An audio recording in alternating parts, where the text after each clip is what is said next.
যুব সমাজকে বলবো যে আপনারা কাদের পিছে ঘোরেন, ঘোরেনটা কাদের কিছু ভাই?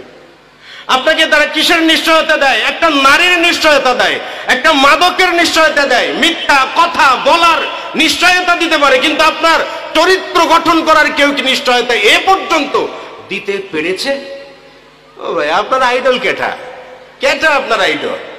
ইত্তিবাল ইয়াহুদ ওয়ান নাসার। মাসি থাকলো কোথায় ভাই? আর্জেন্টিনায়।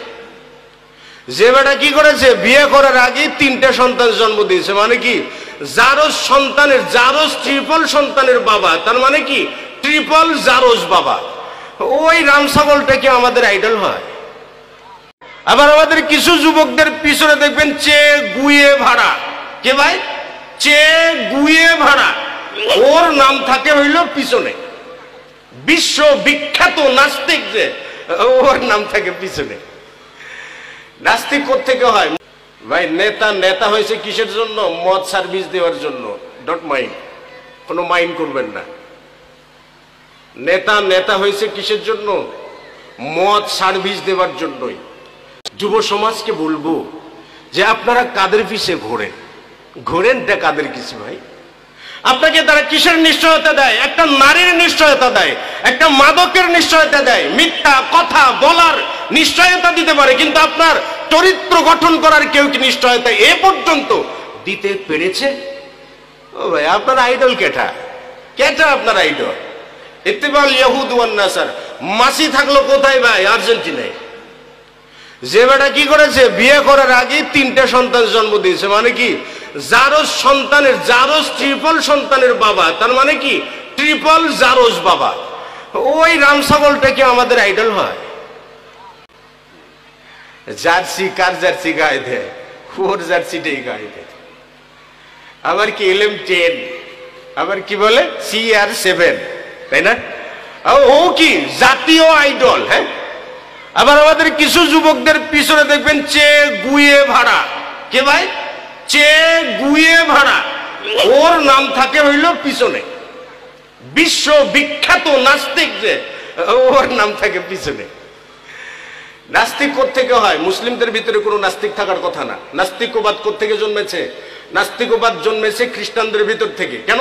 তারা কি করতো, আপনার তাদের গির্জা প্যাগোডাতে ধর্মীয় ব্যবসা করত। ধর্মীয় ব্যবসা দেখে তারা সম্পদকে কুক্ষিগত করে রাখতো, নিজের পকেটে ভরে রাখতো। কারা? পাদ্রীরা।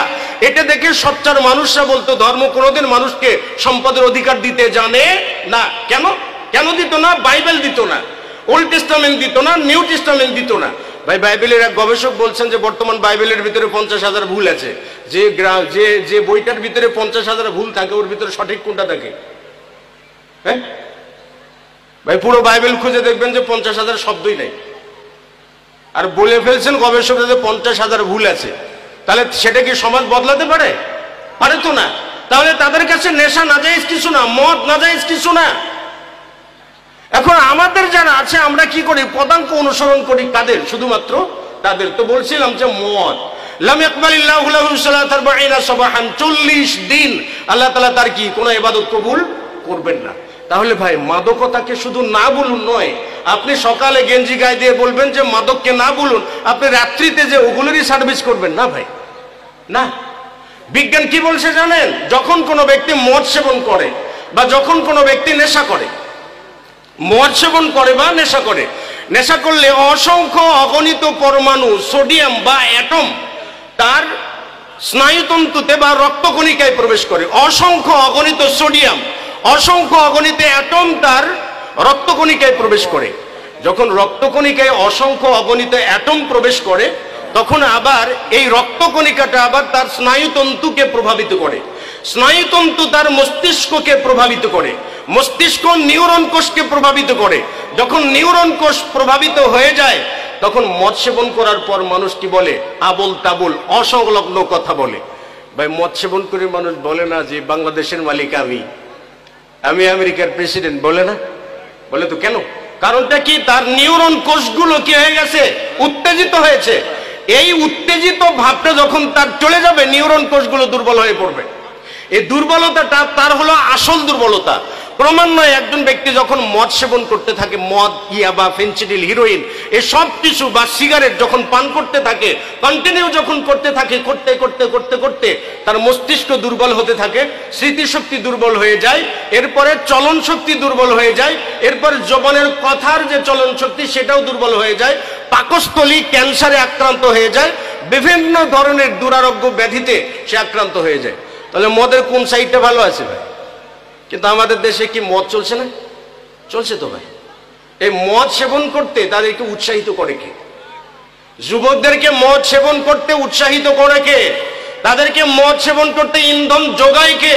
তাদেরকে মাদক দ্রব্য এর প্রতি আসক্ত হতে উৎসাহ দেয় কে? আমাদের দেশে তিনটি উপায়ে মাদককে নির্মূলের চেষ্টা করা হয়। কয়টি উপায়ে? তিনটি উপায়ে। কয়টি উপায়ে? তিনটি উপায়ে। একটা হলো সেবন নিয়ন্ত্রণ, মানে কি যাতে অল্প মানুষ সেবন করে, সেবন নিয়ন্ত্রণ, এটা একটা। 2 নম্বর হলো আমদানি নিয়ন্ত্রণ, সেবন নিয়ন্ত্রণ, আমদানি নিয়ন্ত্রণ। আর 3 নম্বর হলো ক্ষতির নিয়ন্ত্রণ, মানে মানুষ যাতে যত পারে কম সেবন করে সেটার জন্য চেষ্টা করে। এই জন্য দেখবেন যে ওই যে বিভিন্ন সংস্থা, বিভিন্ন সংগঠনগুলো কি করেছে, গেঞ্জির পিছনে মদকে না বলুন, মাদককে না বলুন ইত্যাদি ইত্যাদি স্লোগান লেখা আছে। আবার কি বলে, মদের যাতে ক্ষতি কম হয় এই জন্য তারা কি করেছে, বিভিন্ন জায়গায় মাদক নিয়ন্ত্রণ কেন্দ্রগুলোকে দাঁড় করিয়েছেন। তাহলে মাদক নিয়ন্ত্রণ কেন্দ্র দাঁড় করিয়েছেন, চিকিৎসা সেবা দাঁড় করিয়েছেন, স্বেচ্ছাসেবী সংগঠন দাঁড় করিয়েছেন, কিন্তু ধর্মীয় মূল্যবোধ এটা কি কখনো জাগানোর ব্যবস্থা করা হয়েছে? করা হয় না ভাই। ধর্মীয় মূল্যবোধ ছাড়া মাদকদ্রব্য কখনো নিয়ন্ত্রণ হবে না, বুঝছিলাম। ইহুদ নাসারাদের পদাঙ্ক অনুসরণ, দ্বিতীয় স্টেপ যেটা, সেটা হলো মাদকদ্রব্য, মানে কি করে, মানুষ মদ সেবন করে। তো বলছিলাম যুব সমাজ বলতে পারি যে প্রজন্ম ধ্বংসের প্রথম কারণ হলো ইত্তিবাউল ইহুদি ওয়ান নাসারা, ইহুদ এবং নাসারাদের অনুসরণ করা, ইহুদ এবং নাসারাদের পদাঙ্ক অনুসরণ করা, এটা হলো প্রথম পদক্ষেপ। 2 নম্বর হলো গাফলাতুল ওয়ালিদাইন, পিতামাতার উদাসীনতা। পিতামাতার উদাসীনতার কারণে যুব সমাজ নষ্ট হয়। ভাই যারা বাপেরা আছেন, বাবা যারা রয়েছেন, তারা কি মন খারাপ করবেন যে হ্যাঁ আমাদেরকে দায়ী করা হইল কেন? ভাই এখানে পিতামাতার উদাসীনতাই শুধু এক পেশে বলবো না, 3টা সেক্টর যদি ঐক্যবদ্ধ না হয়, 3টা সেক্টর যদি ঐক্যবদ্ধ না হয়, তাহলে কখনো কোনো সময়ের জন্যই মাদক বলেন বর্তমান সময়ের এই যুব সমাজকে উদ্ধার করা সম্ভব নয়। 3টি সেক্টর। এর প্রথম সেক্টরটা হলো গভর্নমেন্ট, অর্থাৎ প্রশাসনকে এগিয়ে আসতে হবে মাদকদ্রব্য নিয়ন্ত্রণের ক্ষেত্রে। 2 নম্বর হলো সমাজ, কাকে আসতে হবে? সমাজকে আসতে হবে। 3 নম্বর হলো পরিবার, অর্থাৎ যে সন্তান যে পরিবারে জন্মলাভ করেছে ওই পরিবারকে এগিয়ে আসতে হবে। এই 3টি বিষয়ের সমন্বয়ে যুব সমাজকে ধ্বংসের হাত থেকে রক্ষা করা যায়। প্রথম পদক্ষেপ যেটা, সেটা হলো কি ভাই, শিক্ষার মাধ্যমে কি হয়, যুব সমাজ নষ্ট হয়। শিক্ষার মাধ্যমে আমি কতগুলো কথা যদিও তিতা লাগুক না কেন, কিন্তু সেটা বলতে হয়। আমাদের দেশে মাশাআল্লাহ শিক্ষা ব্যবস্থা ত্রিমুখী শিক্ষা ব্যবস্থা আছে। একটা হলো কওমি সেক্টরের শিক্ষা ব্যবস্থা, আরেকটা হলো আলিয়া সেক্টরের শিক্ষা ব্যবস্থা, আরেকটা হলো ইউনিভার্সিটি লেভেলের শিক্ষা ব্যবস্থা, যেটাকে আমরা জেনারেল শিক্ষা বলে থাকি।